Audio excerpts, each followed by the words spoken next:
Finally वाह वाह, finally 3 camera पहली बार मैं कर रहा हूँ। तीन कैमरा हमने लास्ट टाइम किया था, बड़ी सिकुड़ी सी स्पेस में किया था हमने वहाँ सिंगल पे। कैमरा था या 2 थे? सिंगल ही कैमरा था शायद, और एकदम हम चिपके हुए ऐसे बैठे थे, ऐसा लगा लोकल में बैठे हम दोनों। हम कोई कितने में करते हैं? 3 में करते हैं, 2 में करते हैं? हम नॉर्मली 3 का ही होता है पॉडकास्ट, हाँ, लेकिन लास्ट वाला किया था तब ऐसे ही था। अभी थोड़ा सा बजट हमारा बढ़ गया, और एक स्पेशली नोएडा में हम लोग आ गए, तो यहाँ पे बहुत सारे स्टूडियो रूम्स हैं, तो एक रूम यहाँ पे हमको मिला हुआ है। तो गेस्ट भी तो बड़े होते जा रहे हैं आपके। गेस्ट भी। नोएडा तो काफ़ी मुझे लग रहा है इंडिया की बेस्ट सिटी है इस समय। आपका क्या अनुभव है नोएडा का? मेरा बहुत अच्छा रहा। मैंने आके देखा, अभी एक लोगो देखा मैंने, नोएडा का लोगो पता है आप लोगों को? थार है बिना ब्रेक की। बतख के मुंह में मछली यहाँ लगा हुआ है पास में। बतख के मुंह में मछली? हाँ, क्या बतख के? ये इसी रोड पे बतख के मुंह में मछली और नीचे लिखा है नोएडा। अच्छा, हमने कभी नोटिस नहीं किया। यहाँ बहुत सुंदर सा इलस्ट्रेशन, बतख के मुंह में मछली रखी हुई है। हाँ, और वो मछली खा रही है, तो मेरे ख्याल से ये करेक्ट है। हाँ, वो नोएडा का एकदम करेक्ट रिप्रेजेंटेशन वो अपना प्रोटीन रिक्वायरमेंट पूरा कर रही होगी, क्योंकि यहाँ पे हर चीज़ प्रोटीन के अराउंड ही है। अच्छा, जिम्स है, थार है, और प्रोटीन के बार्स, प्रोटीन के डब्बे, क्रेटीन के डब्बे, और प्रोटीन के शेक। और जो जिम जाता है वो फिर एक क्लाउड किचन खोलता है हेल्थ वाला, तो जिसमें वो हेल्दी फूड बेचता है, प्रोटीन के बेचता है। तो यहाँ पे हर चीज़ अराउंड जिम के अराउंड ही है। और एक चीज़ और है, आप यहाँ पे प्लानिंग है इतनी मिस्टीरियस तरीके से की गई है, अगर कोई स्पाई बाहर से आ जाए तो जैसे आप सेक्टर 100 जाओगे, उसके पीछे वाला सेक्टर 44 है, 45 है। अगर आप यहाँ पे ऐसा नहीं है। हाँ, ऐसा एक नहीं के है। बाद 2 आता है, ऐसा नहीं आता। वो रैंडमली मतलब पिक किए गए हैं, ताकि अगर कोई धुरंधर टाइप पाकिस्तान अपना भेजे यहाँ पे, तो उसको 1-2 साल तो इसी चीज़ में लग जाएंगे, मेरे को कौन से सेक्टर से कौन से पे जोड़ना है। इसीलिए तो अभी रिसेंटली वो आया था गलगोटिया का, जो नेहा प्रोफेसर थी, उन्होंने कहा योर 6 कैन बी माई 9। वो नोएडा का ही एथिक्स है बेसिकली। यहाँ पे कुछ भी हो सकता है। यहाँ पे 6 के बाद 18 सेक्टर, 18 के पीछे 45 सेक्टर, उसके बगल में 63। गलगोटिया यही है क्या? गलगोटिया यहीं पे है, ग्रेटर नोएडा में। गलगोटिया थोड़ा ग्रेटर है, इससे बड़ा चीज़ है, तो वो ग्रेटर में है, ग्रेटर नोएडा में। यहाँ पे सिर्फ ग्रेट चीज़ें हैं, वो उससे बड़ी जो चीज़ें हैं वो ग्रेटर, वो सारी ग्रेटर नोएडा में। याद है हम उस दिन गए थे मतलब एक शादी में गए थे हम लोग, किसी अपने दोस्त की सिस्टर की, जेवर एयरपोर्ट के पास में। तो वहाँ पे हमने देखा था कि एक अचानक से एक लाइट प्रकट हो गई, इतनी तेज़ लाइट, रोशनी, पूरा हाईवे अंधकार में है और वहाँ पे तेज़ लाइट है। और हमने देखा ये क्या, इतनी तेज़ क्या? उस पर लिखा होता Galgotia university presence artificial intelligence block. तो जैसे अगर आप स्पेस से नीचे देखो तो आपको China, great wall of China की लाइट्स दिखती है ना, तो वैसे उस हाईवे से जाओगे तो सिर्फ वही दिखता है, उसकी लाइटें चमक रही हैं। तो हमने उस दिन भी बात की, ये भी चाइना का ही है, वो भी चाइना का है। क्योंकि वो बताते हैं कि एलियंस कई बार आने की कोशिश करते हैं, पर वो बिल्डिंग देख के वापस चले जाते हैं कि तो हमारे से एडवांस ऑलरेडी हैं। वो दिखती है वहाँ पे AI ब्लॉक। मैंने भी एक अपना रोबोट बनाया, मैं दिखाता हूँ। कार्तिक मैंने, हाँ मैंने खुद ने बनाया, हमने डेवलप किया है। अच्छा, उसके अंदर हमने नोएडा के लोगों ने डेवलप मिलकर, हाँ उसके अंदर पड़ा मेरा जो बैग है ना, KLF वाला, वो वाइट वाला बैग। कहाँ डेवलप किया? नोएडा में आर्टिफिशियल इंटेलिजेंस सेंटर। हमने एक घर पे बना रखा है ये ब्लॉक, तो वहाँ पे हमने डेवलप किया इसको। अच्छा, और इसको बच्चे बहुत पसंद करते हैं। कौन से बच्चे? ये देखो, जिम वाले बच्चे। ये देखो, ये हमने रोबोट बनाए। ओहो, तो ये देखो, ये तो फन गोटिया यूनिवर्सिटी से बना हुआ लग रहा है। क्या बात है। अच्छा जी, हाँ ये तो काफी। तो आपको तो 400 करोड़ देने पड़ेंगे, उनको 350 करोड़ दिए थे गलगोटिया को। AI समिट में इसके साथ घुसने नहीं दिया हमें नहीं घुसने दिया इसके साथ। बहुत अच्छा है। तो बट रोबोडॉग देखा आपने, तो वो कैसा लगा आपको? रोबोडॉग का एंट्री हमारे देश में कैसी लगी? वो अच्छा लगा, मुझे लगा कि चाइनीज़ कुत्ता जो आया है, जो किसी ने बड़ी अच्छी न्यूज़ भी, किसी मीम्स वगैरह चलते हैं ना कि AI ने 2 और लोगों की नौकरी खा ली। तो वो जो दोनों टीचर जो थी गलगोटिया की, दोनों की नौकरी चली गई AI के चक्कर में। बट मुझे लगा कि वो चाइनीज़ कुत्ता जो था, मैं तुरंत में समझ गया कि ये, क्योंकि वो उससे उन्होंने राधे राधे करवाया है। देखा आपने? सही में करवाया? वो ऐसे राधे राधे कर रहा था। अच्छा, हाँ, अब वो तो वहीं बात खत्म हो गई कि ये तो उसने किया था। हाँ, मतलब मुझे लगा ये इंडियंस नहीं बना सकते, ये चाइनीज ही बना सकते हैं, उनको पता है ना हमको क्या चाहिए। ये तो मैं अभी ये आपने हमें दिखाया, तो ज़्यादा से ज़्यादा आपने 3-4 लोगों का टाइम खराब किया हमारा, या अपना खराब किया। गलगोटिया वालों ने हज़ारों लोगों का टाइम खराब किया, विश्व का खराब किया, पूरे विश्व का खराब किया। लोग आए थे और अब वो जो है नेक्स्ट स्टेज आने वाली है, उसकी PR वगैरह शुरू होने वाला है, तो यू विल सी कि गलगोटिया के बच्चों को थोड़ा सा इमोशनल किया जाएगा अब, कि भाई बच्चों के को आपने जो आगे बढ़ना चाह रहे थे, कुछ इनोवेशन करना चाह रहे थे, उनको डिस्करेज किया, ये बच्चा डिप्रेशन में चला गया, पढ़ने लग गया। और ये भी सोचो ना कि अगर मीम्स बन रहे, मजाक हो रहा है, तो फ्यूचर की जो जनरेशन गलगोटिया में पढ़ने वाली है उनका भला नहीं होगा। मतलब होगा मेरे ख्याल से। तो आजकल तो हर तरह की पब्लिसिटी आप देखो, मतलब जो हमारे मंत्रिमंडल में हैं, जो है ना, जो मशहूर फाइल में जिनका नाम आया है, हाँ, उनको बड़ा मज़ा आ रहा है, उनका नाम जगह जगह है, वो तो अच्छा, उन लोग याद रखेंगे। बाकी किसको कौन याद रखने वाला है? इतने सारे हैं मिनिस्टर, कोई जानता है कौन मिनिस्टर है? किसी को पता ही नहीं है। प्रधानमंत्री और होम मिनिस्टर के अलावा किसी को किसी का नाम पता था? अब पता है। अब पता तो ये यही है। गलगोटिया भी बहुत प्राइवेट यूनिवर्सिटीज़ इतनी है इंडिया में, किसी को पता थोड़ा है कौन सी है। ये पता है, गलगोटिया पता है। एक इससे पहले लवली थी जो सबको पता थी, वो लड्डू की वजह से, और ये लड्डू की वजह, चाइनीज़ कुत्ते के। हाँ, लवली प्रोफेशनल यूनिवर्सिटी में मेरा बहुत बड़ा कंट्रीब्यूशन है, और हम बहुत सारे पंजाबियों का बहुत कंट्रीब्यूशन है। वो लवली स्वीट्स थी जालंधर में, मिठाई की दुकान। हाँ, और लवली स्वीट्स के लड्डू जो हैं, मोतीचूर के लड्डू, इतने फेमस थे कि हर रोज़ रात को लवली में लड्डू बनते थे, लवली स्वीट्स में। और हरियाणा और पंजाब और यहाँ तक कि सहारनपुर, हरियाणा यूपी बॉर्डर की दुकानों पे ट्रक आके खड़ा होता था, और वो दुकान एडवर्टाइज करती थी कि लवली के लड्डू हम लेके आए हैं। और सुबह सुबह ख़त्म हो जाते थे। सुबह 8 बजे जाके हम, यमुनानगर जगाधरी हरियाणा में है जहाँ मेरे नाना नानी का घर है, हम जाते थे गर्मी की छुट्टियों में। हमारा हर दूसरे तीसरे दिन का ये होता था कि सुबह 8 बजे जाके लवली के लड्डू लाने। इतने वो लड्डू, जो जैसे एस्कोबार ने ड्रग से बनाया ना पैसा, ऐसे इन्होंने लड्डुओं से बनाया। और फिर वो इतने लड्डू उन्होंने बेचे कि उससे यूनिवर्सिटी शुरू हो गई। अच्छा, ये नहीं पता था। हाँ, तो मतलब आप उनके, बट अभी भी है उनके लड्डू बेचते हो? अब नहीं है, होंगे। अब तो कस्टमर भी हैं अपनी 20,000 छात्राएं इंटरनल में मार्क कम कर देंगे, लड्डू नहीं खरीदे। जो बच्चा पास हो जाता है, उसको 2 डब्बे लेने होते हैं, जो फेल हो जाता है ये बढ़िया है, बारी है। तो अच्छा, बॉम्बे में ये देखा, पब्लिक शेमिंग बच्चों की जो मिठाई की दुकान करती हैं, देखिए आपने? जब भी रिजल्ट का सीजन आता है ना, वहाँ हर मिठाई की दुकान जो बड़ी बड़ी हैं, मलाड में एक मिठाई वाला है, वो बड़े बड़े होर्डिंग उसने लगाए हुए हैं, अपना रिपोर्ट कार्ड लाओ और 90% से ऊपर आपके नंबर हैं तो आपको मिठाई जो हमारी है, मिठाई में 50% डिस्काउंट मिलेगा। रिपोर्ट कार्ड दिखाना है। 60% वाले तक उन्होंने लिखा हुआ है डिस्काउंट। 60% भी आए तो 10% डिस्काउंट है, उससे नीचे वालों को डिस्काउंट नहीं है। अब सोचो, वहाँ बच्चे जाके रिपोर्ट कार्ड दिखा रहे हैं कि लड्डू लेने मेरे को, मेरा 70% आया है। तो और दुकानदार उसको ताना भी मार सकता है कि बताओ, ये देखो, ये बगल में खड़ा तुम्हारा है, इसका तो 50% मिल रहा है इसको डिस्काउंट। ये पब्लिक शेमिंग होर्डिंग पे की हुई है उसने, मिठाई वाले ने और कईयों ने, ब्रिजवासी सारी जो मिठाइयाँ हैं। उनको फायदा क्या होता है इससे? उनको पता नहीं, बच्चों को एक और इंसेंटिव, वरना आजकल कोई जॉब वॉब तो मिल नहीं रहा नंबरों से। हाँ, मिठाई मिल जाए थोड़ी सस्ती, आपको लगे कि नंबर आने का अभी भी कुछ, हाँ, कोई वैल्यू है। हाँ, तो बोर्ड एग्जाम जब भी हर साल रिजल्ट आ रहा होता है ना, जिस दिन महाराष्ट्र बोर्ड का भी और जो CBSE और ICSE का, तो होर्डिंग लग जाते हैं। जैसे आप शायद गए थे, सीकर गए थे शूटिंग के दौरान? नहीं, सीकर नहीं हम गए। तो वहाँ पे सीकर जैसे मेरा होम टाउन है, कोटा की तरह ही है वो। तो वहाँ पे अगर कोई बच्चा टॉप करता है, अच्छी रैंक उसकी आती है, तो उसको बिठाते हैं एक रथ पे बहुत बड़े, और उसके ऊपर माला ही माला होती है, almost like a godly figure. फिर वो रथ चलवाते हैं हर गली हर नुक्कड़ में। और आगे 50-100 लोग डांस कर रहे हैं, लड़के लड़कियां, टीचर्स, सब कुछ, और नाच रहे हैं और चल रहा है वो हल्ला। तो आपको रथ निकल रहा है तो आपका आ गया कि भाई किसी का आ गया टॉप। पर आपने एक चीज़, एक ट्रिविया है आपके लिए, अगर आप बताना चाहें। 2018 में गलगोटिया यूनिवर्सिटी के कॉन्वोकेशन समारोह में चीफ गेस्ट कौन था? ये अपने 2018 में संबित पात्रा। मैंने देखा है वो मीम देखा है। आपको कुछ बताने की इसमें जरूरत नहीं कि क्या होता है, उसको आप जो है अपना चीफ गेस्ट बना रहे हो, तो आप अंदाज़ा लगा सकते हो कि साइंस और टेक की क्या हालत।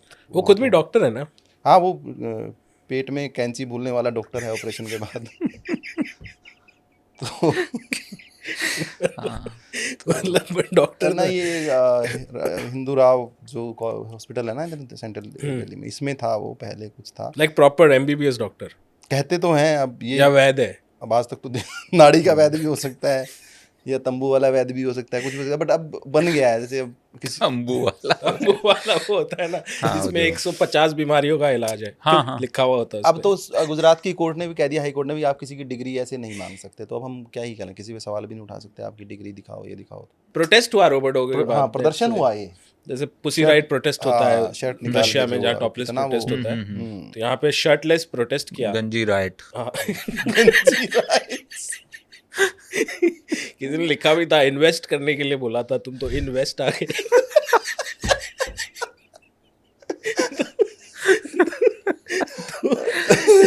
ये क्या, इसको क्या लगता है आपकी, ये जो प्रोटेस्ट, अच्छा प्रोटेस्ट के अंदर भी there are two opinion which is very interesting discourse के हिसाब से, कि अच्छा प्रोटेस्ट क्या है, what is the ethical protest and what is a सभ्य प्रोटेस्ट। फॉर एग्जांपल ये जो प्रोटेस्ट हुआ, तो इसके आर्गुमेंट ऐसे लोग देने लग गए, स्पेशली लिबरल्स दे रहे थे बहुत सारे, कि ये जो प्रोटेस्ट है इससे गरिमा का नुकसान होता है, हमारे देश की इज्जत का नुकसान होता है और वी आर अगेंस्ट इट। तो सब उस प्रोटेस्ट की बुराई कर रहे हैं कि ऐसा प्रोटेस्ट नहीं होना चाहिए। तो आपको क्या लगता है, प्रोटेस्ट का ऐसा कुछ एथिकल नॉर्म होना चाहिए? मुझे तो लगता है कांग्रेस साल में 1-2 दिन ही करती है प्रोटेस्ट, जहाँ भी कर ले मैं तो खुश हूँ भाई, चलो इसी बहाने आए उनको। और उनको लगा कि देखो सड़क पे तो हम करेंगे नहीं, तो एक पूरा अच्छा एसी एनवायरनमेंट है वहाँ कर लें तो थोड़ा सा, तो मैं तो खुश हूँ कि किया किसी ने। मुझे दिक्कत है थोड़ी सी भैया, देखो एक प्रोसेस होता है हर चीज़ का, एक होता है कि आपको कहीं करना हो, गरिमा का नुकसान हो रहा है, निर्मला का हो रहा है, ये तो नहीं पता, लेकिन प्रोसेस है इसकी कि आप प्रधानमंत्री के पास जाइए, लवली के लड्डू लेके, एक इनविटेशन लेके, सर यहाँ पे प्रोटेस्ट करने वाले हैं हम इस मुद्दे पे, आप चीफ गेस्ट इनवाइटेड हैं, आप 15-20 हज़ार लोगों की भीड़ इकट्ठा कीजिए, वो वहाँ पे आएंगे, 2-2.5 घंटे आपको टेलीप्रॉम्प्टर से पढ़ के वो बोर करेंगे मुद्दे के बारे में। आप जैसे ही वो प्रोटेस्ट करने लगेंगे, वो कह देंगे हमने कमेटी बना दी है, इसका हल निकाल दिया, और आप मोदी के नारे निकालते हुए वहाँ से निकल जाइए। ये है एक प्रोटेस्ट का डेकोरम जो होना चाहिए। अब आप कहीं पे भी शर्ट निकाल के खड़े हो जाओगे, कोई बैरियर तोड़ दोगे, झंडे फहरा दोगे कहीं पे, तो ये नहीं होता है, ये लोकतंत्र नहीं है। आई थिंक मेरे ख्याल से एक आदमी जिसने सिस्टम बना दिया है तो उसके अकॉर्डिंग फॉलो करना चाहिए चीज़ों को। बिल्कुल। हाँ ये है, ये इसीलिए इस देश का युवा इतना भटका हुआ है, बेसिक प्रोसेस नहीं पता डेमोक्रेसी के, ये तो पता होने चाहिए कि। और ये युवा वाले ही थे, IY कुछ पार्टी का क्या नाम है, कुछ युवा कांग्रेस पार्टी है ना, Indian youth Congress, I think IYC। अभी ये बस युवा कांग्रेस क्या चल रहा है, फरवरी चल रहा है, अगले महीने IPL शुरू हो रहा है, फिर ये जुआ चलेगा। अभी थोड़े दिन युवा चलता है, 1 महीना, फिर बाकी सारा साल जुआ ही चलता है यहाँ पे। लेकिन इसमें एक बड़ी इंटरेस्टिंग चीज़ है कि अगर आप कभी भारत मंडपम गए हो, वो इतनी ज़्यादा सिक्योर्ड जगह है, अननेसेसरली, मतलब इरिटेट हो जाओगे आप जाओगे तो। आप जैसे कॉफ़ी लेके जा रहे हो तो कॉफ़ी नहीं ले जाने देंगे आपकी, इसमें तो कईयों की चाबी तक रखवा ली उन्होंने, गाड़ी की चाबी। अच्छा पहले दिन उन्होंने न्यूज़ जो किसी ने डाला था कि फ़ोन नहीं ले जाने दे रहे, बोले फ़ोन, फिर लोगों ने शोर मचाया, तो दूसरे दिन फ़ोन ले जाने दे रहे थे, चार्जर मना कर दिया उन्होंने, कहा चार्जर नहीं ले जाओ, फ़ोन ले जाओ, चार्जर नहीं अलाउड है, बैटरी इधर रख दो। तो उन्होंने कहा कुछ तो हमको रोकना है ऐसा। देखो लेकिन एक वो भी है, जैसे आप इंजीनियरिंग कॉलेज का आपको तो एक्सपीरियंस है, जैसे गलगोटिया का लोग मजाक उड़ा रहे हैं कि पर्टिकुलर यूनिवर्सिटी है जिसने ख़राब प्रोडक्ट बनाया,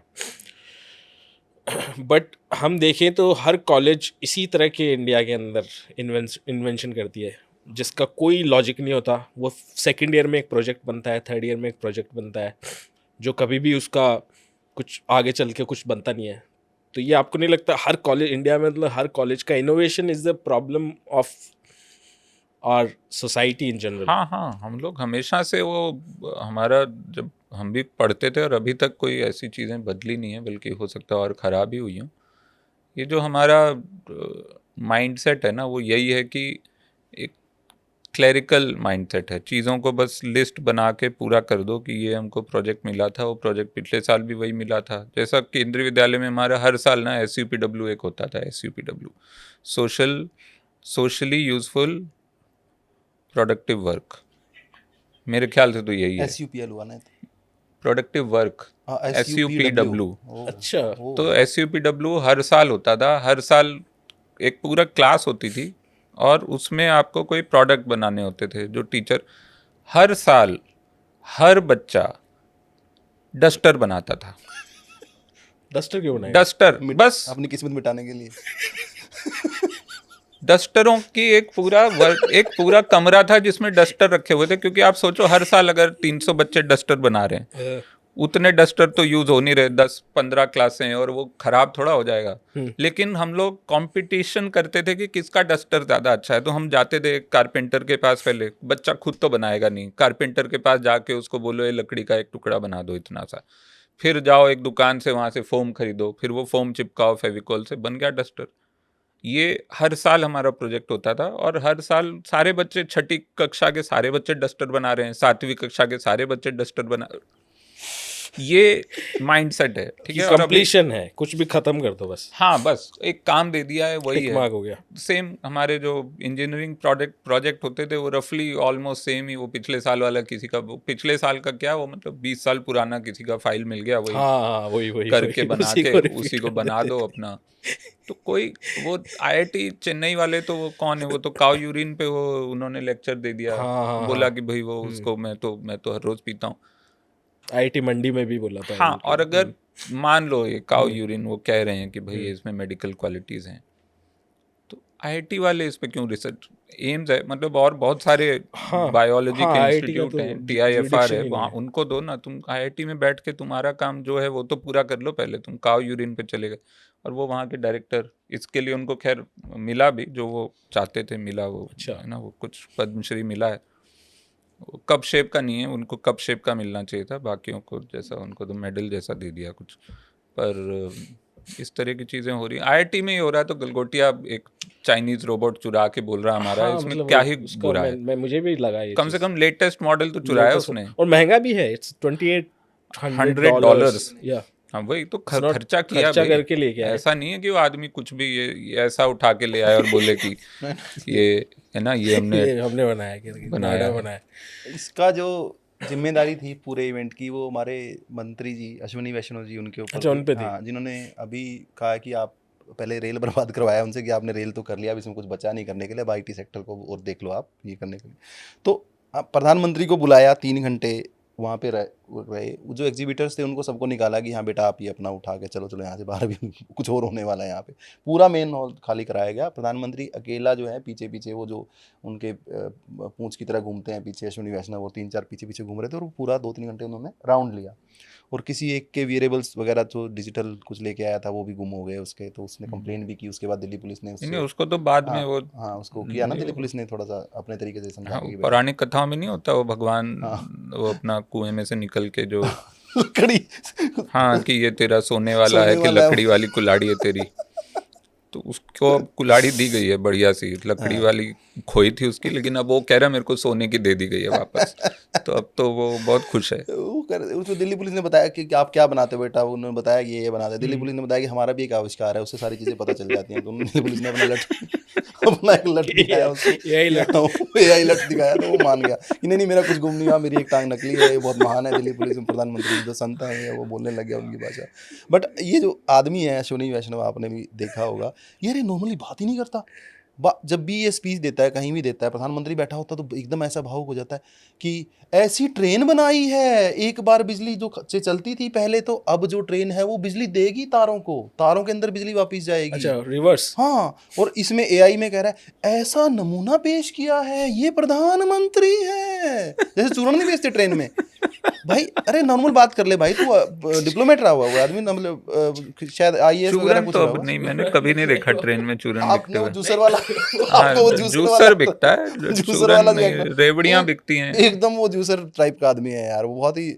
और उसके बाद वो फायर फाइटिंग में ऐसे लग जाता है कि फिर वो कहीं ट्रेन एक्सीडेंट हो जाता है तो उसके नीचे से जाएगा, मलबे के नीचे से, मलबे के ऊपर खड़ा हो जाएगा, 4 एंगल से शूट करेगा, रील उसकी आधे घंटे में आ जाती है।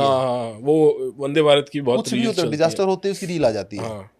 तो कुछ तो इसलिए कुछ उनका नाम भी रखा है, रील मिनिस्टर, रील मंत्री है उनका नाम। वो तो रील तो देखो, वो तो एक तरह का वो है, मतलब क्या बोलते हैं, भगवान की इमेज में खुद होने के लिए हम जो कोशिश करते हैं, वैसे वो भी कोशिश कर रहे हैं कि वो है। रील तो अधिकार है। जैसे मेरी एक दोस्त हैं जो इंडियन एक्सप्रेस में जर्नलिस्ट रही, उन्होंने एक ट्रिविया बताया था मुझे, ये कमाल की चीज़ है।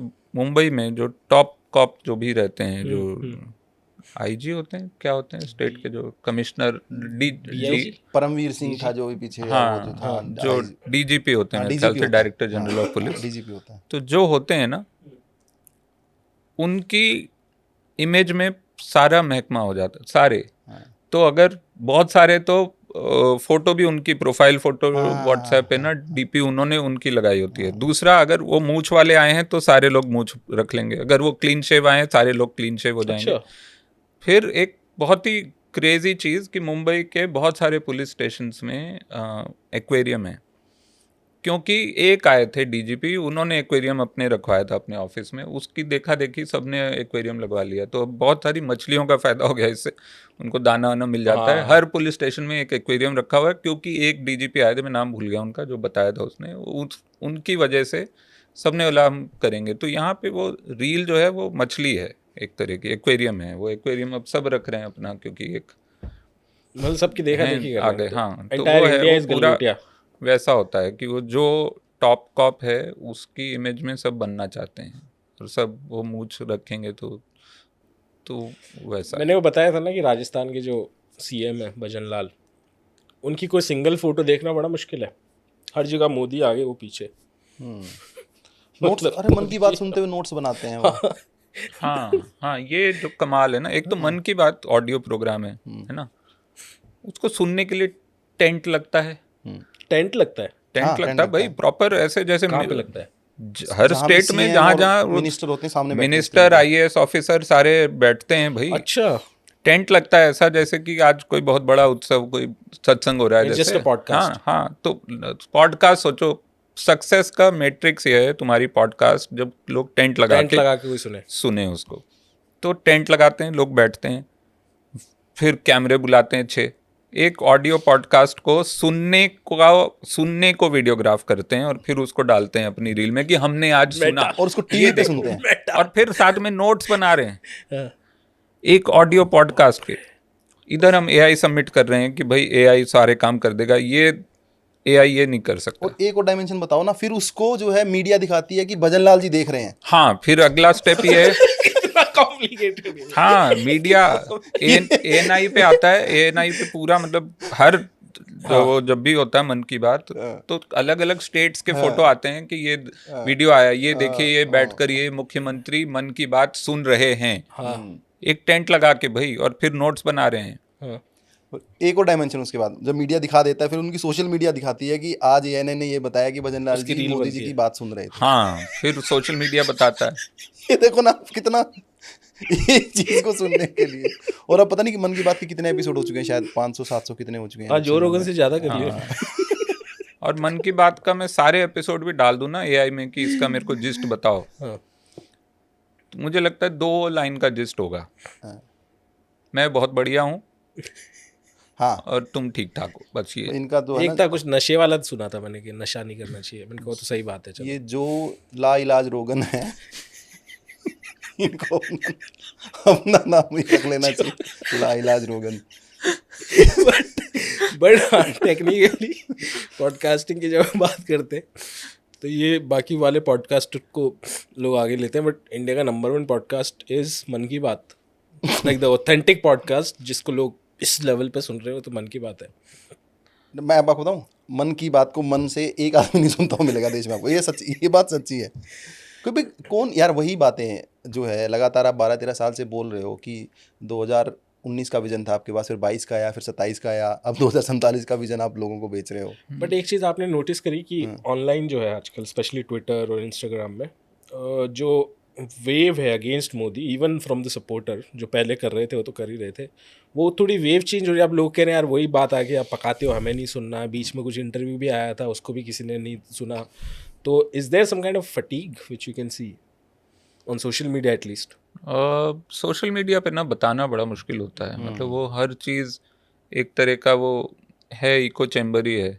अब उसमें कौन क्यों अपोज कर रहा है इतने महान आदमी को, वो मुझे लगता है उसके पीछे कोई साजिश भी हो सकती है ना। ये जो खास करके जो राइट विंग वाले जो अपोज कर रहे हैं, जो हमेशा उनके साथ थे, वो शायद डीप स्टेट कॉन्स्पिरेसी हो सकती है। ऐसा हो सकता है कि डीप स्टेट, क्योंकि वहाँ पकड़ना बड़ा आसान है डीप स्टेट को, उन लोगों को, क्योंकि वो already they are seen as pro government. So if they oppose they will be seen as oh अच्छा ये तो बहुत सोच समझ के बोल रहे हैं। सो वहाँ मुझे लग रहा है कि कोई है ना वो डीप स्टेट कॉन्स्पिरेसी है जो डीएस लिखते हैं। मैं सोच रहा हूँ पहले कि डीएस कौन, मैं डाइट साहब ने ऐसा क्या किया कि ये डीएस लगे पड़े थे, तो लोग ना शॉर्ट फॉर्म वो ऐसे डीएस करने लगे। हाँ कि डीएस, ये डीएस का इसमें हाथ लग रहा है। मैंने बोला डाइट सभ्या इतना, मतलब ठीक है, काफ़ी फिल्म इंडस्ट्री में लोग घबराए हुए उससे। अच्छा हाँ आज कहीं हमारी फोटो ना डाल दे कि ये बहुत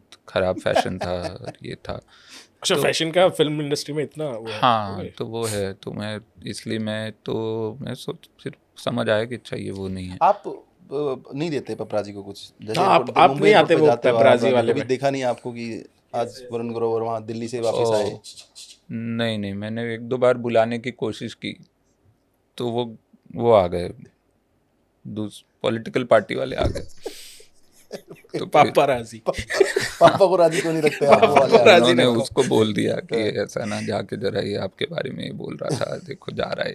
तो फिर मैं थोड़ा वो हो गया। बट मुझे एक चीज़ अभी याद आई, ये जो नोट्स बनाते हैं जो मन की बात के, हमको पूरी बात तो पता नहीं, हो सकता है उसके बाद सच में कॉल आता उनको पीएमओ से कि 8वीं लाइन क्या बोला था, क्या था है ना, 8वीं लाइन में क्या था, टाइम स्टैम्प पता, उसी हिसाब से ऐसे सीएम चुने जाते हो, क्या पता। हाँ जिसने सही बोल दिया, भजनलाल ने बोल दिया। इसलिए हम लोग सोच रहे हैं कि ये सीएम जो है वो ऐसे हैंडपिक्ड हैं, वो इस तरह से, कोई तो क्राइटेरिया होगा ना, मेरिट का इनको बहुत ऑब्सेशन है, मेरिट तो कोई तो मेरिट होना चाहिए, पर तो यही होगा। एक सीएम ऐसी है जो लिख के भी पढ़ के नहीं बता सकती कि क्या बोलो।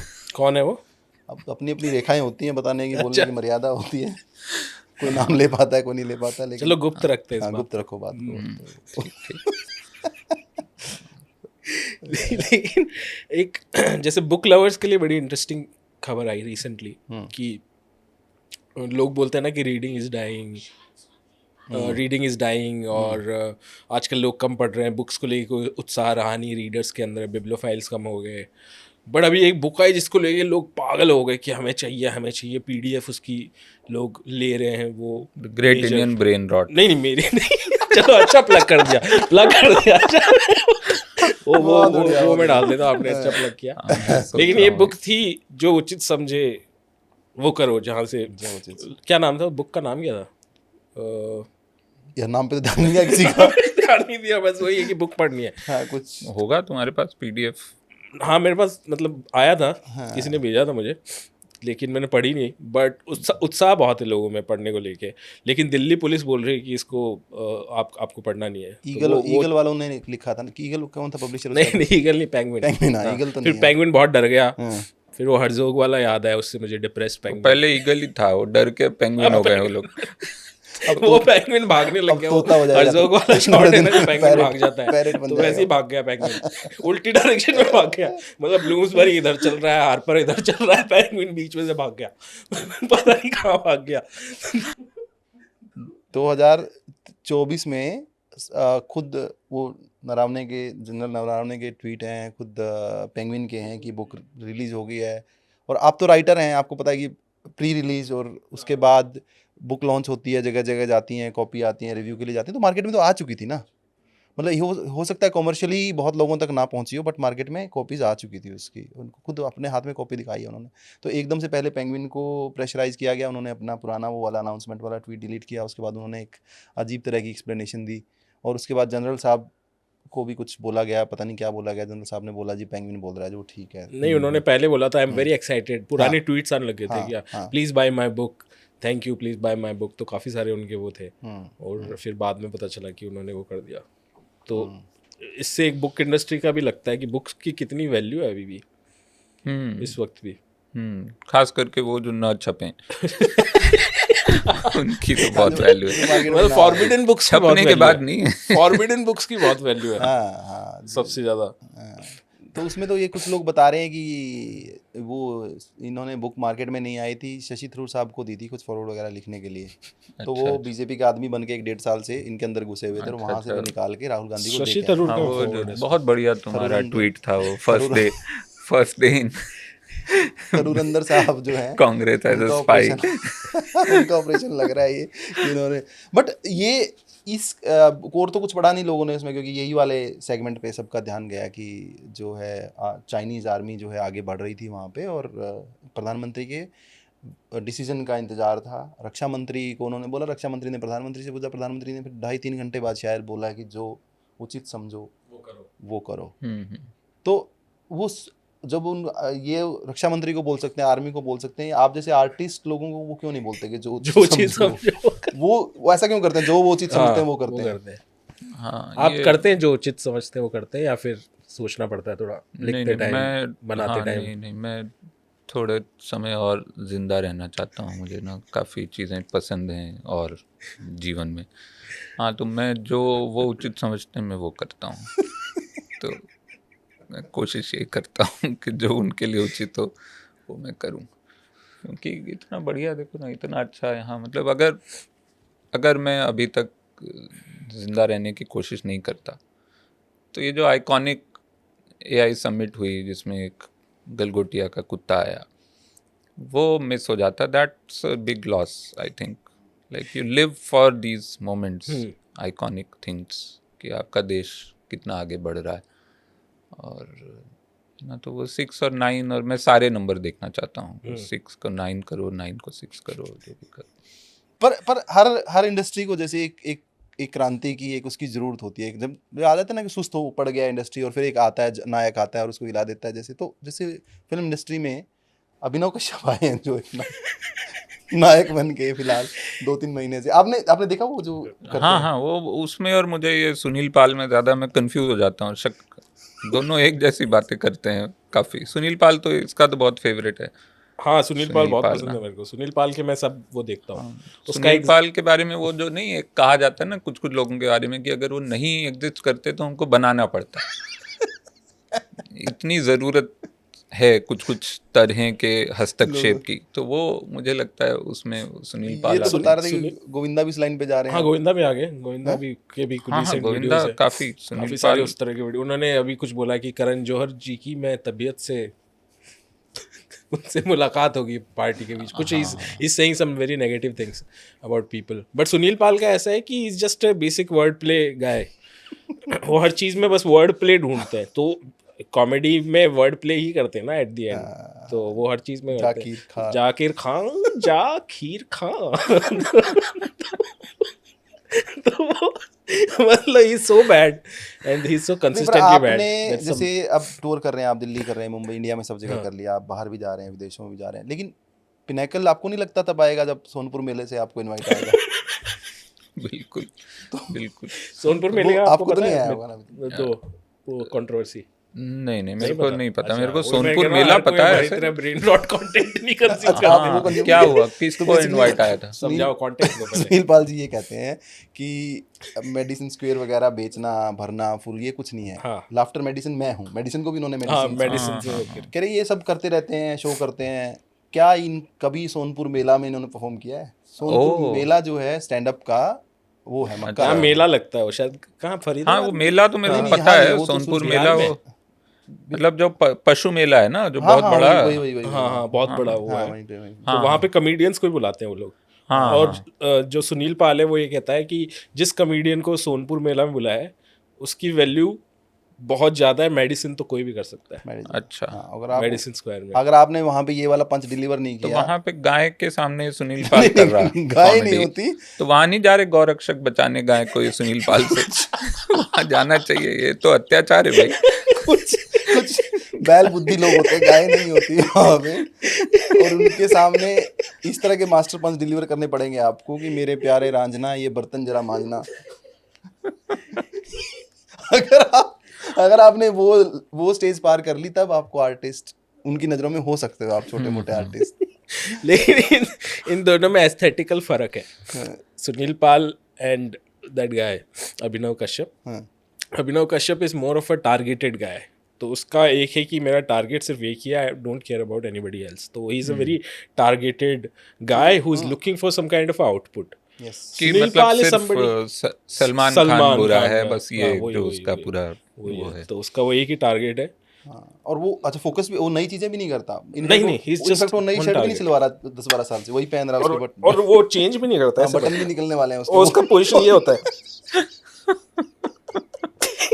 और कभी स्टेजिंग से देखोगे, सिनेमैटिक स्टेजिंग से, तो वो यहाँ बैठता है और बहुत लंबा खाली सोफा और वो वहाँ पे बैठती है। It's very weird kind of stage. अच्छा, वो नेटवर्क का जो सीन है ना, नेटवर्क का वो जो जिसमें वो उसको स्पीच देता है एक इंडस्ट्रियलिस्ट न्यूज एंकर को कि the world, you know, whatever you understand, there are no countries, there is no religion, there are no ideology, there is only money, there is only, वो जो स्टेजिंग है ना, वो ही मेरे ख्याल से Abhinav Kashyap is a fan of network. या फिर पुतिन की जो होती है, पुतिन यहाँ बैठता है, फिर पूरी खाली बैठती है वही वो नेटवर्क, और हाँ वो उससे ही इज हार्वर्ड बिल है ना, क्या नाम, हार्वर्ड बिल है हमारे टाइम का ये।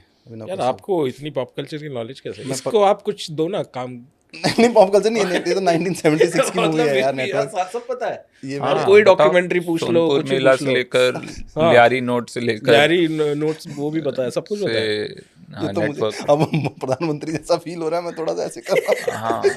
अच्छा जी, चार लोग तारीफ कर रहे हैं बैठ के। ये मोमेंट था, ड्रोन शॉट से होना चाहिए था ये देखो ऊपर से ऐसे यहाँ से गया ऊपर, और ये है हमारे। वो मूवी मैंने एक पॉडकास्ट में पीछे भी मैंने वो वाला रेफरेंस दिया था। नेटवर्क को देख के ना थोड़ा सा समझ आता है कि हमारे मीडिया में ये चीज़ें जब हो रही हैं तो ये कैसे कैसे कैसे कहाँ से निकल के आई हैं। जो ड्रामा और एंटरटेनमेंट हमारे यहाँ प्रिंस के गड्ढे में गिरने पे हुआ था 2005 में, सबसे बड़ा रियलिटी मोमेंट था हमारा। तो यूएस में तो वो 40 साल पहले जो चीज़ें हो चुकी थी बेसिकली, सबसे बड़ा रियलिटी मोमेंट था प्रिंस। आई थिंक ये पूरा जो टीआरपी हंट शायद उसी मोमेंट से शुरू हुआ है कि प्रिंस आएगा कि नहीं आएगा। हाँ वहीं से शुरू हुआ। उसके बाद बट अगर सिनेमा की बात करें, जैसे क्या आपको लगता है कि जैसे जैसे टाइम बीतता है तो as a cinephile you become less passionate about new films? Do you think that, like आज से 10 साल पहले देखो, 11 साल पहले देखो, कि जैसे जैसे टाइम बीतता है then there is there a less excitement about watching new films? बिल्कुल सही में। हाँ, वो एक फटीग भी है, एक थोड़ा सा वो डिसइल्यूजनमेंट हो जाता है। एक आर्ट फॉर्म जब आप नया डिस्कवर कर रहे हो तो आई थिंक हर रिलेशनशिप की तरह there is that initial phase of discovery, and ये पूरा बहुत as a student also you are very much interested कि भाई हर चीज़ समझनी है कि एक ट्रांजिशन कैसे कर रहे हैं या ब्लॉकिंग कैसे कर रहे हैं। और फिर एक पॉइंट पे यू स्टार्ट आई थिंक थोड़ा सा, हाँ, पर साथ ही साथ ये भी होता है कि पुरानी फिल्मों की एप्रिसिएशन बढ़ती जाती है। जो कुछ फिल्में जो आपने देख रखी है, हाँ, या जो पहले लगता था कि क्या ही 70s की फिल्में क्यों देखें, मतलब ठीक है, देर आर दी मास्टर्स और जो एक आइकॉन्स हैं, एक टॉप 50 टॉप 100 फिल्में हैं, वो देख ली होती हैं सबने, लेकिन फिर लगता है कि उसके अलावा अब ठीक है उस एरा के सब सेम ही होंगे। लेकिन अभी जाके देखो तो समझ में आता है कि वो उनका जो क्राफ्ट था, जैसे कि डेज ऑफ समर है, इसकी टेरेंस मेलिक की शुरुआती फिल्म, दूसरी है या पहली है, मेरे ख्याल से पहली दूसरी में से एक है। तो अब जाके देखो तो पहली बैडलैंड्स थी। हाँ सॉरी, दूसरी है ना डेज ऑफ समर। तो अब लगता है कि हाँ, ये चीज़ें they have sustained the test of time for some reason. तो रीसेंट क्लासिक्स जो हैं, जो 10 साल पहले लगता था अरे क्या कमाल है, मतलब for a film like even I am saying dark night, जिसको मतलब एक बहुत बड़ा उसका फैन बेस है और एक कल्ट है कि अच्छा नोलैन ने वो वापस कॉमिक बुक फिल्म को ज़िंदा कर दिया और सब। बट अब मुझे लगता है वो ठीक है, मतलब उस समय अच्छी थी, अभी लग रहा है कि ठीक। लेकिन आप 40 साल पहले जाओ और killing of a Chinese book ही देखो तो वो लगता है कि हाँ, वो उसमें अभी भी, या क्यूब्रिक की 2001 स्पेस ओडिसी देख लो, तो वो उससे ये भी समझ में आता है कि अब जो फिल्म मेकिंग हो रही है ये बहुत इन द मोमेंट वाली है। आज जो ज़रूरी है, जैसे वन बैटल आफ्टर अनदर, ठीक, बहुत अच्छी लगी, बट आई नो कि शायद 2-3 साल बाद देखूंगा तो लगेगा क्या था, मतलब ठीक है, ओके थी। Will it be as iconic as there will be blood, पता नहीं, शायद ना हो। तो हम लोग थोड़ा सा क्योंकि शायद माहौल भी ऐसा है, we are reacting urgently to the present issues, so they are very good in the moment, they feel very alive in the moment, but also they may not have that life which deeper questions about life cinema which used to be in the 70s and 80s, especially even a film like Network or a film like Taxi Driver जो ज़्यादा abstract चीज़ों के बारे में थी।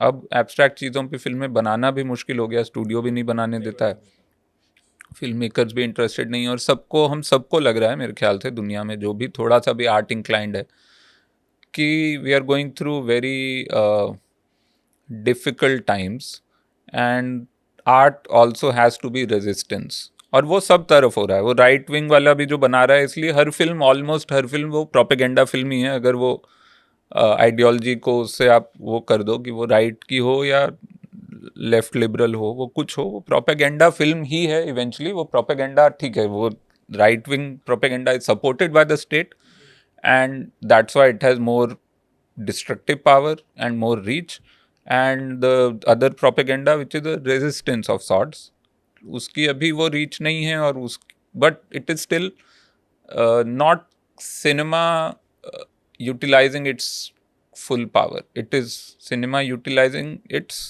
top layer, which is influencing minds or sharing your present day opinions instead of sharing what the whole of humanity is about or human experience is about. तो पिछले 10-12 साल में आपकी फिर बॉलीवुड की जो फेवरेट फिल्म है वो कौन सी है, and why is it Udaipur files?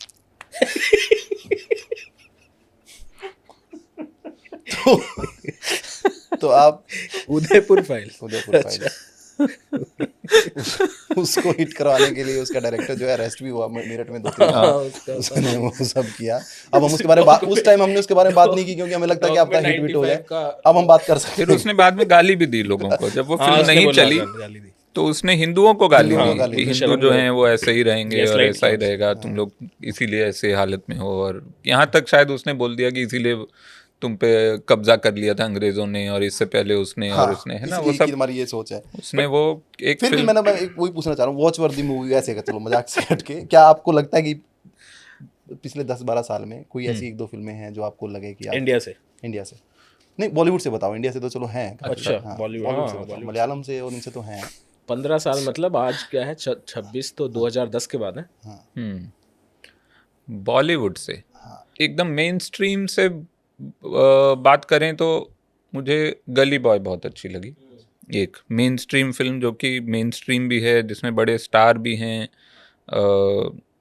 और उसमें एक नई तरह का एक रिप्रेजेंटेशन है, 2-3 लेयर्स में है, 2-3 लेयर्स में मिसिंग। बहुत लोगों ने सवाल उठाए कि इसमें परसिक्यूशन नहीं दिखाया है, मुस्लिम परसिक्यूशन नहीं दिखाया है, जिसका मेरे हिसाब से काफ़ी अच्छा जवाब रामी यूसुफ एक कॉमेडियन है ना, रामी यूसुफ, उसका एक शो भी था इस पे रामी नाम से जो चल रहा है, he is a comedian and Egyptian American. तो उसने एक बहुत अच्छा जवाब दिया था इस बारे में कि उसका जो शो है रामी, जब उसने उसकी पायलट स्क्रीनिंग की थी, पहला एपिसोड, और उसका भी पायलट स्क्रीनिंग वो एक फोकस ग्रुप के लिए करते हैं, किसी को कुछ नहीं पता है किस बारे में है शो, तो सिर्फ पहला सीन उन्होंने दिखाया था उसका, और पहला सीन जो है वो शायद वो अपना मस्जिद पहुंचता है नमाज के लिए, और वो बाहर वो जो वुज़ू कर रहे हैं तो वो हाथ पैर धो रहे हैं, वहाँ सीन है, सिर्फ उतना दिखाया उन्होंने, और वहाँ फिर वो टाइटल आ जाता है रामी। तो वहाँ उन्होंने रोका, वो सीन में कुछ कॉन्वर्सेशन फनी सी बात हो रही है, कुछ रोका उन्होंने, ऑडियंस जो फोकस ग्रुप थे 40-50 लोग, उनसे पूछा कि आपको क्या लगता है शो किस बारे में है, तब तक एक सीन दिखाया, कुछ और नहीं पता। तो ज़्यादातर लोगों ने बोला टेररिज्म के बारे में है। तो उसको इससे समझ आया कि मुस्लिम फिल्मों में, मीडिया में तभी होता है रिप्रेजेंट जब गुड मुस्लिम या बैड मुस्लिम होगा, या तो लेकिन कहानी में टेररिज्म का कोई एंगल होगा।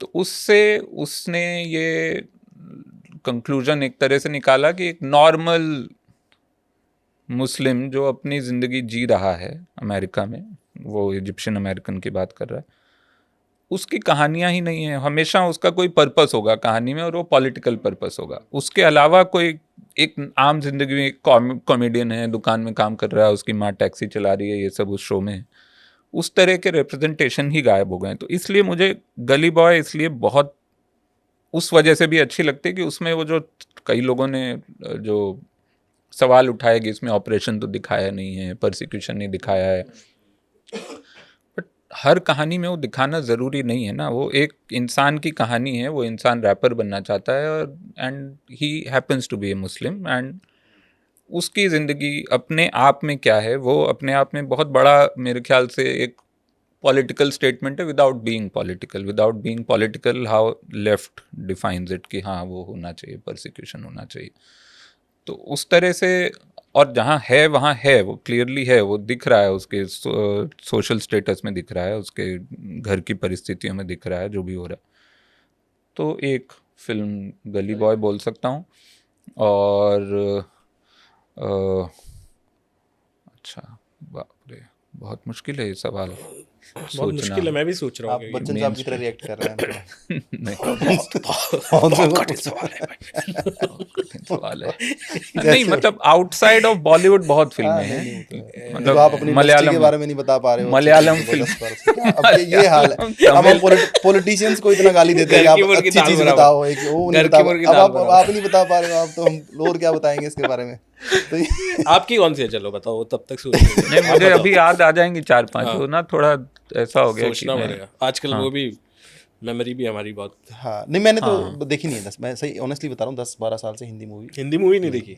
हिंदी मूवी नहीं देखी। वाओ, ये तो आपका मेरी, मैं सीरियसली बता रहा हूँ, मेरी ये ऐसी कस्टमर से दुखी हैं। वासेपुर 1 और वासेपुर 2 है भाई, भाई बैठे इसलिए नहीं बोल रहा हूँ मैं तो कई बार लिख चुका हूँ, रिकॉर्ड भी है कि मैंने तो उसके बाद कितनी की हैं, तो वो नहीं देखी तो मैं यहाँ तो उसके बाद एक सिनेमा में देखी थी मसान भाई की, वो भी दूसरी मसान। वाह यार, ऐसा तो नहीं बैठे, नहीं बैठे। अब किसी और को मैं अभिनव कश्यप को बुलाओगे, वो कहूँगा दबंग कौन सी में था वो, दबंग 1 तो उसने नहीं। हाँ, 2 किसी और। तो क्या है कि ऐसा लग रहा है कि 18 के बाद, खास तौर पे 19 के बाद, कि बिल्कुल ही जो थोड़ा बहुत रेजिस्टेंस भी होता था उसमें, वो एकदम से गायब है। मतलब कुछ रेजिस्टेंस वाला सिस्टम ही नहीं है, कुछ ऐसा लग रहा है कि या तो प्रोपेगेंडा पीस बन रहे हैं या टियर टाउन 3 या टियर 2 के नाम पे इस तरह की चीज़ें बन रही हैं, जो कि ठीक है, जिन चीज़ों से हम निकल के आए हैं उनको ही क्यों देखें बार बार जाके। उसी का रोमांटिसिज्म की बहुत अच्छी चीज़ है, हम तो उस चीज़ को पीछे छोड़ना चाहते थे, हमें बार बार दिखा रहे हैं कि ऐसे रहते हैं आम आदमी। लेकिन ये सवाल वैसे इंटरेस्टिंग है। मेरा भी क्वेश्चन था कि एक अनडॉक्यूमेंटेड वेव आई थी ना फिल्मों की, एक 2005 के बाद, 6 के बाद, अनुराग कश्यप जो अपने इनिशियल स्टेज पे फिल्में बना रहे थे, दिवाकर बैनर्जी थे, और बहुत सारे उस टाइम पे फिल्म मेकर थे जो अलग अलग छोटी फिल्में बन रही थी, और उनका narrative style was very different. और आम आदमी के बारे में भी थी, बट उसके अंदर भी बहुत सारी इंटरेस्टिंग चीज़ें हो रही थी, इतना कोई रोमांटिसिज्म वाला बेसिक एस्पेक्ट नहीं था। It was very interesting story telling which was happening, which was, हमने बात भी करी थी मसान के टाइम पे इस बारे में, कि वो एक पैरेलली एग्जिस्ट कर रही थी, उनको पैसा भी मिल रहा था थोड़ा बहुत, और उनका ये था कि मेन स्ट्रीम एग्जिस्ट कर रही है और ये भी एग्जिस्ट कर रही है। तो वो सिनेमा था, वो बहुत ही इंटरेस्टिंग है। उसको किसी ने वेव का नाम नहीं दिया, जैसे कुछ French new wave, Italian new, इसको कुछ तो नाम देना चाहिए उस टाइम पे, क्योंकि बहुत सारी फिल्में बन रही है। तो मेरे जैसे लोग जो सिनेमा को लेके बड़े इंटरेस्टेड थे उस टाइम पे, तो हम लोग पैशन फॉर सिनेमा और ऐसे ब्लॉग्स वगैरह भी होते थे, मो फाइट क्लब, तो वो सब करते थे। बट धीरे धीरे, जैसे बता रहे ना कि मैं रेजिस्टेंस को भी हटा दें तो इन जनरल एक स्टोरी टेलिंग भी एकदम फ्लैट और रिस्की, उसके अंदर कुछ भी नहीं हुआ, एक एक्सपेरिमेंटेशन करने का कुछ एक स्कोप है, वो भी ख़त्म हो गया। तो वो धीरे धीरे आई थिंक डिक्लाइन एक पॉइंट के बाद पूरी तरह से हो गया। अब हर चीज़ एक जैसी दिखती है, उसके अंदर कुछ भी एज अ व्यूअर कुछ एक्साइटमेंट दिखता नहीं कि इसको देखने के लिए। हाँ, मतलब मैं तो कह रहा हूँ पिछले आप 2 साल की जो जितनी भी बड़ी फिल्में आई हैं उनके पोस्टर आप देख लो, आप 100 पोस्टर लगा लो लाइन से, 100 में मेरे ख्याल से 90 के कवर पे वो पोस्टर में मेन में वो कोई आदमी है, हाँ, जिसके हाथ में कोई वेपन है, खून हाँ, के छींटे हैं, हाँ, फटे हुए कपड़े हैं, हाँ, कई दिनों से नहाया नहीं है वो, हाँ, बाल नहीं कटाए हैं, हाँ सारे, मतलब वो कोई भी हीरो रिप्लेसेबल हो गए हैं सारे आपस में। वो ऐसा लग रहा है और बदला लेना उसको, किसी से तो बदला लेना है। तो ये जो बदले की भावना जो है ना, वो मुझे जो बहुत कॉमन एक थ्योरी है मेरे ख्याल से फिल्म की, कि जब भी दुनिया में स्ट्राइफ बढ़ता है, जब भी वो 30s में अमेरिका में जब वो आया, अपना रिसेशन आया बड़ा, या उसके बाद जब भी स्ट्राइफ बढ़ा है, जॉनर सिनेमा स्ट्रांग हुआ है। तो genre cinema which is horror action, mostly horror action को ही जॉनर माना जाता है, या फैंटेसी हो गया थोड़ा बहुत। तो जिसका मतलब है cinema is catering to the basic instincts of people, जिसका कारण ये है कि लोग इस समय बहुत ज़्यादा परेशान हैं अपनी परिस्थिति से। सो वो जो रिफाइंड इमोशंस हैं और सटल इमोशंस हैं वो नहीं आ रहे, वो ना उनको सुनने हैं, ना वो फील कर पाएंगे इस समय, ना ही कोई बनाने वाला उसमें इंटरेस्टेड है। सो वो कॉमर्स और ग्लोबल स्ट्राइफ जो खास करके कोविड ने बढ़ा दिया, सबकी एंग्जाइटी बढ़ा दी। इसलिए आप देखोगे कोविड के बाद तो बिल्कुल वही फिल्में आ रही हैं, कोविड के पहले इतनी नहीं आ रही थी। 2017-18 तक फिर भी कोई फिल्म, जैसे मसान 2015 में आई है, उसके बाद आती रही कुछ हर साल 1-2 साल। मसान के साथ ही तितली आई थी, फिर उसके बाद इरफान की लास्ट फिल्म भी उसके बाद ही आई है ना, वो दोनों आई, हिंदी मीडियम फिर इंग्लिश मीडियम आई, जो ठीक ठाक चल रही थी। और ये भी शायद हाँ, मिस लवली आई। या मेन स्ट्रीम में भी अगर आप देखोगे तो अनुराग बासु ने जग्गा जासूस जैसी एक फिल्म की, जो काफ़ी नॉन मेन स्ट्रीम थी या नॉन कॉमर्शियल थी, कि उसमें पूरे गाने ही गाने हैं और एक अजीब सी बच्चों की कहानी, थोड़ी सी सत्यजीत रे टाइप कहानी और जोड़ के। तो वो विकी डोनर शायद उसके बाद, हाँ, विकी डोनर नहीं, पहले थी मसान से, लेकिन हाँ मसान के बाद पीकू आई है ना। फिर आमिर खान ने शायद एक, कौन सी सीक्रेट सुपरस्टार, तो रिसेंट है नहीं? हाँ, वो भी सब प्री कोविड है ये सब। तो क्या है कि पोस्ट कोविड दुनिया में एंग्जाइटी बढ़ी हुई है, इकोनॉमिक एंग्जाइटी बढ़ी हुई है, हेल्थ एंग्जाइटी बढ़ी हुई है, हर चीज़ की। और फिर ग्लोबल जो राइज ऑफ राइट विंग है, हर जगह अपने अपने ये आए हैं, जैसे सेमीकंडक्टर होता है वैसे सेमी डिक्टेटर आए हुए हैं सारे, तो अपने अपने जगहों पे। तो उससे ना दुनिया बड़ी आई थिंक घबराई हुई है। तो उसको इस्तेमाल करने के लिए भी, और जनरली वही एक इमोशन है जो गुस्सा की तोड़ फोड़ दो, जो 70s में जैसे अमिताभ बच्चन की जो फिल्में कहा जाता है कि उस समय बहुत ज़्यादा डिसइल्यूजनमेंट था। तो एक था कि कोई चाहिए जो आके फोड़ दे। अभी क्योंकि हमने क्लियर एनिमी भी डिफाइन किया हुआ है, हर सरकार ने अपना अपना एक क्लियर एनिमी डिफाइन किया हुआ है। ये है वो बगल वाला कोई देश हो, वो एक धर्म हो, या वो कोई एक जात हो। तो उस हिसाब से वो फिल्मों में सारा एंगर वो विकेरियसली वहाँ से निकल रहा है। तो वो एंगर का जो पूरा है कि बदला लेना है, बदला वो किसी से भी ले रहा है वो बदला। वो भले ही ये कौन सी हैं जो रोहित शेट्टी की फिल्में हैं जो, हाँ उसमें भी वही है, जिसमें पुलिस वाला है, बदला ले रहा है, पुलिस वो क्राइम अगेंस्ट विमेन है उसमें, एक में कौन सी जो रणवीर सिंह वाली है। तो इस तरह की चीज़ें हैं। तो वो सारा it make sense in a way, if you look at the global world order it make sense, but also it is exactly the time when cinema and art should rise up and try to document it from the outside all, not from inside कि अच्छा मैं गुस्से में हूँ तो मैं एक गुस्से वाली फिल्म बना, वो नहीं, फिर उससे थोड़ा सा बाहर जाना पड़ेगा। लेकिन बट मुझे लगता है कहीं जो फिल्म मेकर हैं जो नॉर्मली ऐसी फिल्म नहीं बनाना चाहते, उन पे भी प्रेशर है to make something like that. हाँ, लाइक फॉर एग्जांपल 21 आई थी रिसेंटली, तो एक इन जनरल था कि यार वीक फिल्म, मतलब लाइक वीक कैरेक्टर्स, वीक ऐसा हो गया था ना कि अब कुछ वल्नरेबिलिटी वाली चीज़ों को लोग बहुत ही वीक मानते हैं कि इट्स अ वीक, और जैसे वो आप बस तोड़ दो मतलब स्क्रीन के सामने। हाँ, वही वो 21 मुझे बहुत अच्छी लगी। पर जैसे 70s के दौर को, लेट 70s के दौर को, एंग्री यंग मैन का दौर, आपको लगता है ये वाला अननेसेसरीली एंग्री यंग मैन वाला दौर चल रहा है? हाँ, बिल्कुल। वो बोल रहे हैं बदला चाहिए, मुझे लगता है किससे चाहिए, क्या चाहिए, उनको नहाना चाहिए, बस इतना है। हाले इतने दिन से उम्मीद, शर्ट बदला चाहिए। हाँ, शर्ट थोड़ा साफ सुथरे बन के आओ, खुद ही गुस्सा कम हो जाए। एक वो इनके जैसा वो है ना, वंगा वंगा वाव वाव जो है जैसा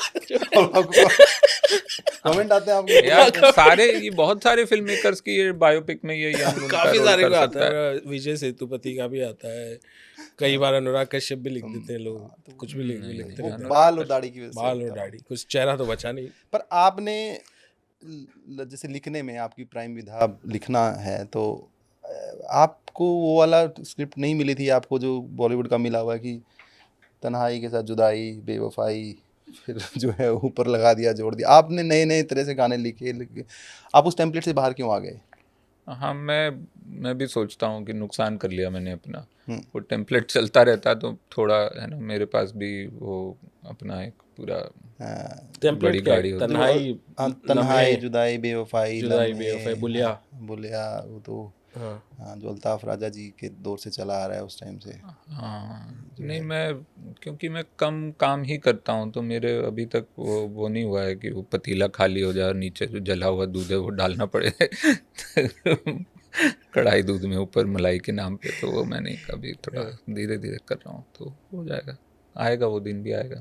हाँ, वो कहता है ना, आपने बबूमान जो पंजाबी वाले हैं अपने, उनका एक कहावत है कि वो लाउड बोलना पड़ेगा। हाँ, बहुत स्लो हो गया हम क्या एनर्जी डाउन हो गई। तो बबूमान कहते थे अपने बारे में, मैं काफ़ी फॉलो करता था उनको, तो कि जैसे उनसे पूछा जाता था आमतौर पे सिंगर्स के बारे में कि इनका इसके बारे में क्या कहना है, इनके बारे में, कहता जी ये तो जी नलके ने सारे, नलके मतलब हैंडपम्प हैं। अच्छा, भाई पानी किसी और का है नीचे से, ये तो बस खींच के इनसे तो निकल रहा है। बड़ी अच्छी है ना, बहुत अच्छी पोएटिक बात है कि हम मतलब कुएं हैं, ये तो जी जेडे उत्ते लगे ने ते नलके ने बस, भाई तो और पानी। वाह वाह, बहुत अच्छी बात है, कमाल।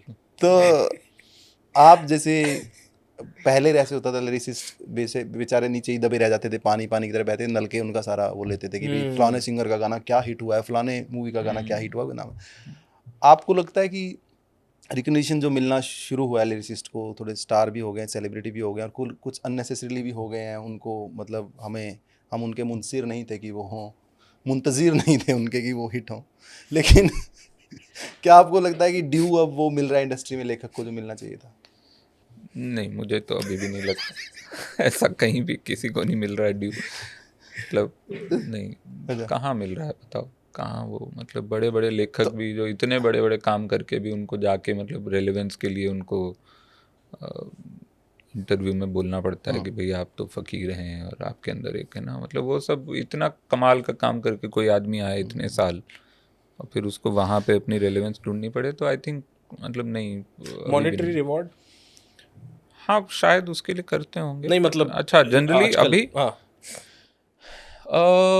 After you get established yes, but जो शुरू का स्ट्रगल है, जो मैंने जब 2005 से शुरू किया, जो मुझे 5-6 साल लगे एक खुद को इस्टेब्लिश करने में, जहाँ पे मैं चूज़ कर सकूँ कि अच्छा मैं क्या करता हूँ और क्या छोड़ देना है, क्या नहीं करना है, वो अभी वो स्ट्रगल मुश्किल हो गया है आज की तारीख में, क्योंकि अब चीज़ें कम बन रही हैं, जैसा कि हमने बात की कि अभी ना वो एक टेम्पलेट सा बन गया है, वो टीवी सीरीज़ में भी टेम्पलेट बन गया है, वो सबको वो कोई पुलिस प्रोसीजरल चाहिए, एक्शन चाहिए, उसमें वायलेंस चाहिए, उसके बाहर की कहानियाँ बहुत मुश्किल से बनती हैं, बहुत कम बनती हैं। तो अब वो आसान सा काम, इसलिए मुझे एआई से जो वो बात हो रही है ना कि हॉलीवुड में भी और यहाँ भी कि एआई बहुत लोगों को रिप्लेस कर देगा, हमारे यहाँ तो कर देगा, क्योंकि एआई जनरली अभी जिस स्टेज पे है एआई बहुत मीडियोकर काम कर रहा है, स्टफ वही हमारे यहाँ हो रहा है। तो जो एक्सेप्शनली बढ़िया काम कर रहा हो या एक्सेप्शनली बुरा काम कर रहा हो वो बच जाएंगे, तो जॉनर सिनेमा जो एकदम बी और सी ग्रेड सिनेमा है ना, वो बच जाएगा, और जो कोई 10 साल में 4 अच्छी फिल्में आती हैं वो फिर भी आएंगी, और जो बाकी का सब है ना वो हो सकता है एआई इस समय, मतलब ये जो एक्शन जो फिल्में जितनी बहुत सारी हैं, रिवेंज ड्रामास, वो तो एआई उससे अच्छी अभी लिख सकता है, इस समय ही लिख सकता है, आधे घंटे में आप वो अच्छी पूरी 80 पेज की स्क्रिप्ट वो लिख के दे देगा आपको। तो मीडियोकर जो कर रहे हैं काम, जो कि 90% हमारा काम जो है हमारे यहाँ पे, वो रिप्लेस हो जाएगा एआई से, क्योंकि एआई वो काम बहुत अच्छे से कर सकता है। तो इसलिए जो डर है इंडस्ट्री में कि एआई बर्बाद कर देगा, तो उसका इफ़ेक्ट ये है कि राइटर्स को ऑलरेडी बहुत कम पैसे मिल रहे हैं, जो पैसे मुझे 10-15 साल पहले मिल रहे थे अब उससे कम मिल रहे हैं नए राइटर्स को। अच्छा, इस समय माइक्रो ड्रामा नाम की चीज़ आ गई है, माइक्रो ड्रामा के लिए अच्छे खासे एस्टैब्लिश्ड राइटर्स जो मतलब जिन्होंने 2-3 अच्छे शोज नेटफ्लिक्स के लिख चुके हैं, उनको जो ऑफर आ रहे हैं पर एपिसोड 2,000 रुपये, तो आप सोचो 50 एपिसोड 50 मिनट का होता है ना, तो भी हाँ 1-1.5 मिनट का होता है, 90 सेकंड का होता है, ठीक है। अगर 50 एपिसोड आपने किसी से लिखवा लिए, मतलब 1 लाख रुपए में आपने पूरी 1-1.5 घंटे की फिल्म लिखवा ली भाई। तो हाँ 1 लाख रुपए में लिखनी तो पूरी है ना आपको, एक एपिसोड 1 साल तो लगता होगा। चलो जितना भी लगे, मैं ये कह रहा हूँ कि 1.5 घंटे की फिल्म तो आपने लिखी 1 लाख रुपए में आज की तारीख में। हाउ इज दैट्स नॉट, मतलब that's full exploitation. And then और ये एस्टैब्लिश राइटर्स की बात कर रहा हूँ जिनको ये ऑफर मिला है, जो एकदम नए होंगे, हाँ जिनका काम है, जो एकदम नए होंगे उनको तो फिर वो दे रहे होंगे कि 500 रुपए में लिख दो भाई। इससे ज़्यादा आप ट्वीट लिखो, IT सेल वाले देते हैं ज़्यादा, तो लिखाया देते हैं आपको, लिखना भी नहीं, पोस्ट ही करना है सिर्फ, वही ना। हाँ वो देते हैं आपको ज़्यादा, 1,000 रुपए 1,200 रुपए वो दे देंगे। वही वो तो फिर रॉफल भाई भी करते हैं बिट्स पे वाला लोग जाके, है ना, ये जो IT सेल नरेगा क्यों नहीं ज्वाइन करेगा? मैं IIT सेल हूँ, IT सेल नहीं। पनीर पोस्टिंग, लेकिन ये तो बहुत ही मतलब दयनीय स्थिति है, बहुत बुरा हाल है, बहुत बुरा हाल है। तो someone who has come from a film school like FTI, है ना, तो उनके लिए वहाँ से जो करके आ रहे हैं, और उनको ऑलरेडी एक फिल्म स्कूल में एक आपको दे दिया जाता है कि you'll do great work, है ना, आप जो करेंगे वो मानवता का एक वो शिलाधार होगा, कुछ होगा, ऐसा हो जाता है। यहाँ आके वो माइक्रो ड्रामा लिख रहे हैं 90 सेकंड का। हाँ, तो बहुत मुश्किल है, बहुत इस समय काफ़ी मुश्किल सीन चल रहा है।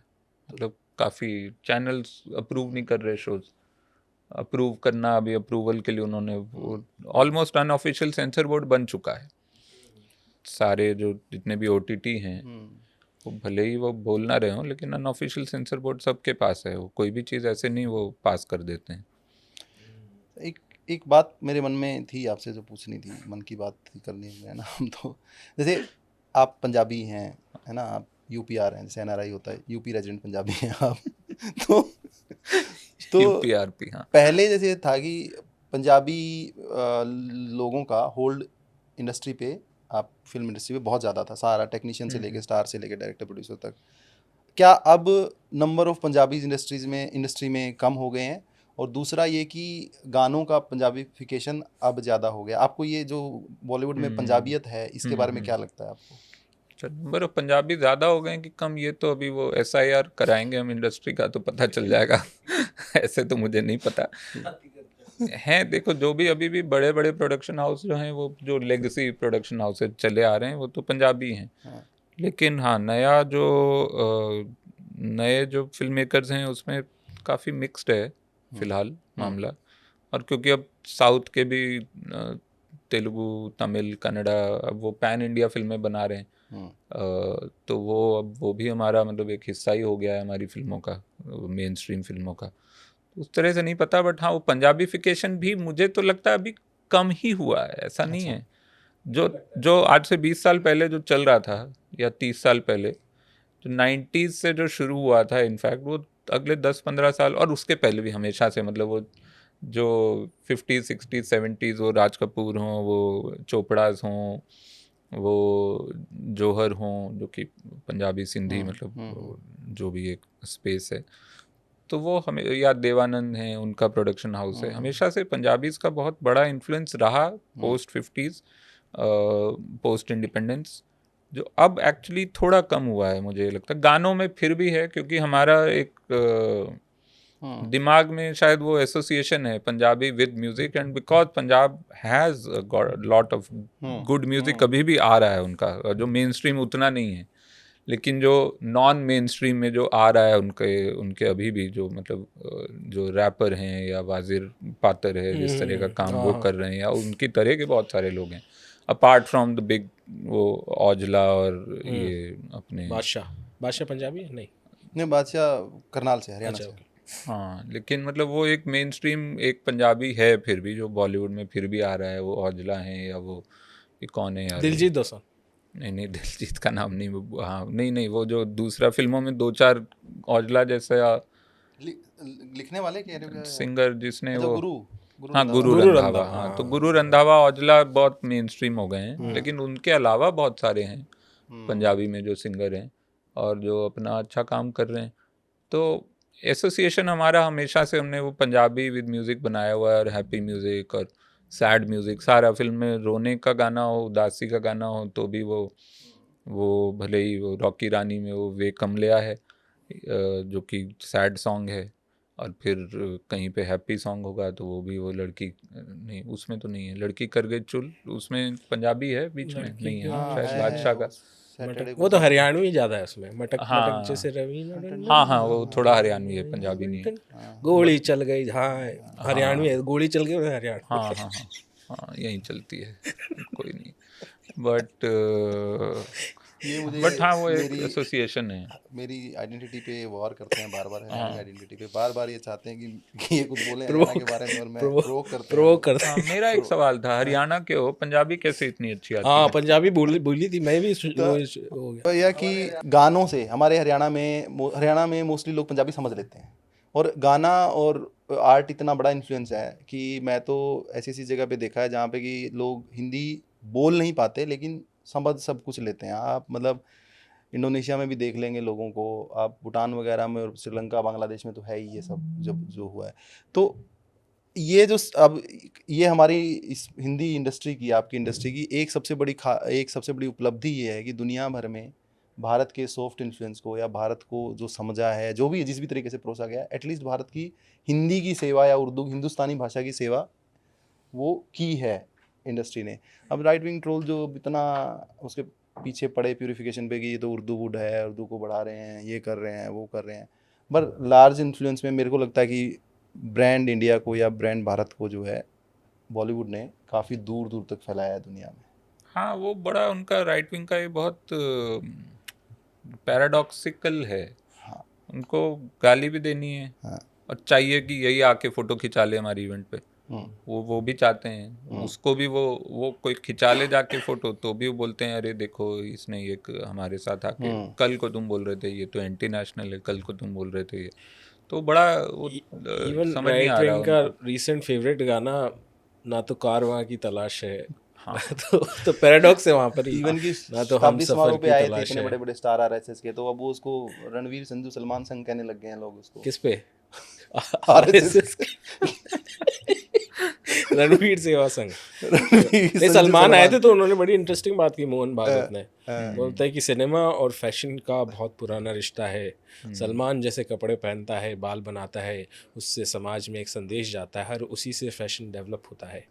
तो एकदम फिल्म थियरिस्ट वाली बात कही उन्होंने, जैसे आंद्रे बाजार टाइप की कोई। मैं तो भागवत जी के बारे में ये कहता हूँ भाई, हम अब लोग पूछे हमें क्यों, हमने तो चैनल बना रखा पॉडकास्ट, आपको क्यों सुने लोग? आप क्यों चाहते हो कि आप हर 10 दिन बाद आप किसी इवेंट पे जाके सुनाते हो, जेट सिक्योरिटी लेके घूमता है वो आदमी और इतना खर्चा होता है देश का, फिर वो अपना विचार देता है समाज के बारे में, कैसा होना चाहिए, हिंदू समाज को कैसे फंक्शन करना चाहिए, दूसरों को, वो उन्होंने अपने मुंह से नहीं बोला लेकिन इंटेंशन उन्होंने ये जताया है कि ज़्यादा बच्चे पैदा करने चाहिए या महिलाओं को अपना जो काम मिला हुआ है वो करना चाहिए। तो ऐसा क्या चीज़, किस अधिकार से वो देश को बता रहे हैं कि भाई मेरी बात को मानो? एक उनका पद बता दो, रोल बता दो जो समाज में हमने उनको दिया हो या हिंदू समाज ने उनको दे दिया हो कि भाई आप चलाओ हमें। ये बात तो आजकल राइट विंग पूछ रही है ट्विटर पे। राइट विंग जो है ट्विटर पे वो भागवत जी के अगेंस्ट हो रखी है। तो ये जो आप सवाल पूछ रहे हो तो राइट विंग का सवाल है आजकल ट्विटर पे। नहीं, उनका और सवाल है। राइट विंग का ये है कि यार आपने हमें गारंटी दी थी कि 24-25 तक मुसलमान या तो हमें दिखना बंद हो जाएगा या इनकी बात होना बंद हो जाएगी, तो वो उस डिलीवरी पे पूरा नहीं हो। राइट विंग की अलग तरह की कंप्लेन है कि आपको हम इस उम्मीद से लेके आए थे लेकिन अब वो सब हो नहीं रहा है आपसे, अब कुछ और इससे आगे का चाहिए जो कि मतलब कपड़े भी ऐसे ही पहनता और बातें भी ऐसे ही करता हो। सॉरी मैं वहाँ अटक गया हूँ, वो जो सलमान को बुला लिया इन्होंने। हाँ, फिर सलमान ऐसे बैठा ऐसे वही मैं सोच रहा हूँ, वो वासेपुर में नहीं वो पीयूष मिश्रा कोड़े मारते, अभिनव ने मारे होंगे रात को। हाँ उसने ट्वीट भी किया था। बताओ मेरा मतलब उसका जो फेवरेट ऑर्गेनाइजेशन है उसने उसी के सबसे बड़े दुश्मन को बुला लिया। रात को उसने एक वो भी डाला था, मैं बोल नहीं पाऊंगा, ऐसी बात बोली थी स्टोरी पे उन्होंने डाली थी, आरएसएस की कुछ और फुल फॉर्म बताई थी, वो बोल नहीं पाऊंगा। तो वो सलमान से मतलब बहुत ज़्यादा गुस्सा थे कि आरएसएस को उन्होंने वो तो सड़क पे भी घूमते रहे 2-3 घंटे की। हाँ मतलब उसके लिए मतलब मुझे भी बुरा लगा, although he can't even say anything now because Salman ने उन पे केस कर दिया, तो he can't speak anything right now. पर सलमान विंग काट दी है उसके। देखो अगर सलमान को एक चीज देखी जाए तो नया अगला संघ प्रमुख बनने की उनके अंदर है तो सारी की सारी काबिलियत जो चाहिए होती है, क्वालिटी जो पिछले भी रहे हैं, तो वो सारा कुछ है तो उनके अंदर, अगर उसको थोड़ा सोच के बना दें कि जो भी महिलाओं के उत्थान के लिए क्या है, क्या क्वालिटीज है, कुंवारे हैं तो तौलिया डांस है, महिलाओं को उत्थान के लिए जो उन्होंने जितना काम किया है समाज में, हाँ वो भी है। हाँ और ब्रह्मचर्य की एक दिशा दिखाई है कि ड्राइव किया उन्होंने सोसाइटी को, हाँ ड्राइव किया है, एक निशाना जो है अपना कैसे होना चाहिए एक युवाओं का अपने गोल पे, लक्ष्य पे सटीक निशाना होना चाहिए। बहुत सी चीजें हैं सीखने के लिए उनसे। और बच्चे बहुत सारे होने चाहिए।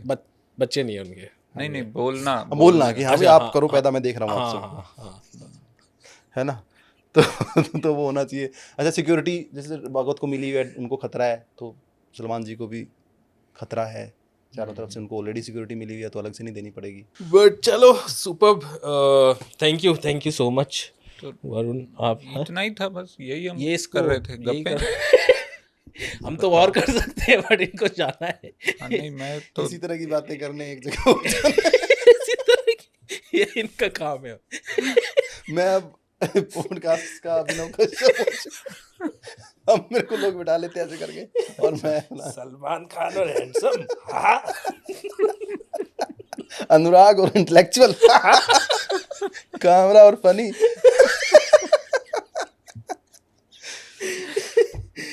अच्छा और कोई एंड में कोई टिप्पणी देना चाहे तो उनसे पूछिए, आप कोई प्लग व्लग करना हो, किसी का गाना वाना बोलना। गाने वाले को बुलाना है, बट ये हमारा एक इसका इंट्रोडक्शन आप दो यार।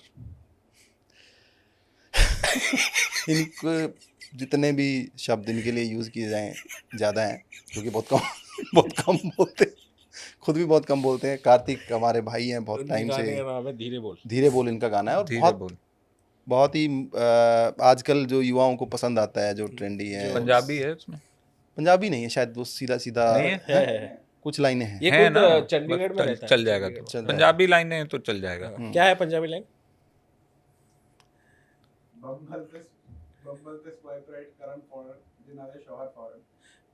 बम्बल ते स्वाइप राइट करन फॉरन जिन्ना दे शोर फॉरन। अच्छा ठीक है, बहुत बढ़िया। आप आ ही जाओ। नहीं आप बैठो मैं बता देता हूँ ऐसी लाइन। थोड़ा उसको कैमरा पैन कर दो भाई। ठीक है। मुझे सुनता ही नहीं जोर का भाई, जरा धीरे बोल, हाँ धीरे बोल। मुझे सुनता ही नहीं जोर का भाई, थोड़ा धीरे बोल, हाँ धीरे बोल। मेरे लिए सिंधी कड़ी नहीं तो कास्ट लिया, ओजेम्पिक मार और बाल करा ले काले, जाए बरले नाले नहीं तो बास्तियान। पॉलिटिक्स सारी करा दूंगा सकम भाई, बता कौन सी राइट कौन सी रॉन्ग, पोजीशन क्या है रकम। Alexa make it a T series composition 2 minute Maggi cause you're second to none, cause creatively I'm fighting for the second last position. Mass consumption कुक्कड़ में ब्रॉयलर हूँ, शाम को 2 आंड में भी बॉयल रखूँ। जाता जीएम सेकंड हैंड सेंट्रो में बॉयलर रूम, बडवाइजर पे आउट। सिरहाने गुड नाइट मैं 2 कॉयल रखूं, सोता रहूंगा टिल वी ऑल पेट्रियट्स। हाँ सोता रहूंगा till we all patriots, I mean until my पेट राइट्स। जैसे करा दे कोई set rights, lovey dovey okay but काम वासना की ना करिए अति लिमडिक। लिंक्डइन आज न्यू ज्वाइनी आशना को ढूंढता है आपका पति। मुझे सुनता ही नहीं जोर का भाई, धीरे बोल। अब गा के भी सुना दो। तो ये 2 पंक्तियां नहीं, अच्छा है, अब काफी अच्छा है। तो ये हमारे दौर के यूथ के जो संगीत है।